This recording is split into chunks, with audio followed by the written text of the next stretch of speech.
3, 4. Di penghuni Henry Geni, sekolah kami seperti penjara, diawasi oleh warden.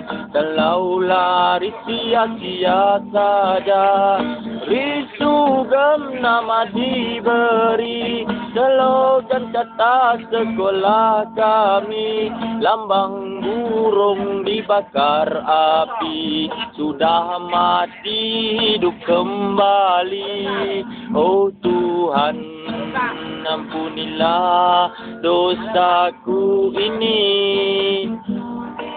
Tuhan, ampunilah dosaku ini. Ring, ring, ring, loceng berbunyi, warden datang membawa kunci. Kami duduk tak senang hati, entah ke mana nak bawa pergi. Hari Isnin bubur kacang, roti disapu dengan mentega, bubur kanji tak rasa apa, mau tak mau makan roti saja. Oh Tuhan, ampunilah dosaku ini. Tuhan, ampunilah dosaku ini.